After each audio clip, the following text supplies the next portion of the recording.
On est à J-99 du mariage de mes rêves. On le prépare ensemble. Aujourd'hui, on parle du choix du lieu parfait. C'est un gros sujet. Je voulais me marier dans un château. Bon, évidemment, ça implique un certain budget. Mais je suis vraiment de la team on se marie qu'une seule fois dans sa vie. Je sais pas si c'est la bonne team. J'avais repéré un château en Île-de-France avec des escaliers magnifiques. Et ça me faisait beaucoup penser à La Petite Sirène. Mais en fait, quand le moment est venu, après réflexion, ce n'est pas ce château que nous avons choisi. On voulait, c'était l'ambiance sur la partie soirée. Donc on voulait absolument que tout le monde soit dans la même pièce et qu'au milieu, il y ait la piste de danse et qu'on puisse vraiment aller de table en table vers la piste de danse, vers le DJ. Qu'il n'y ait aucun problème à circuler, à être tous ensemble. On trouvait que ça contribuait beaucoup plus à l'ambiance.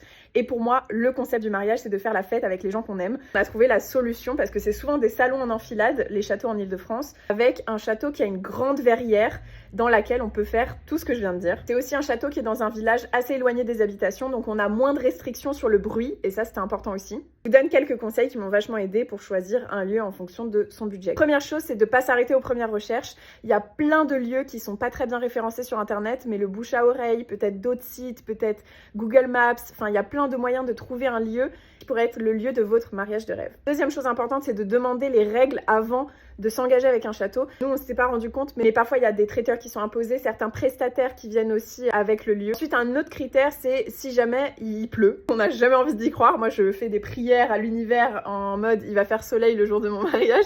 Mais si jamais ça arrive, c'est bien d'avoir quand même un plan B qui est assez acceptable et qui est sympa. Donc là, j'ai hâte de vous montrer le lieu avec tout ce que je viens de vous dire. Est-ce que vous êtes plutôt la team domaine, mariage en plein air, à la plage ou château? Dites-moi tout.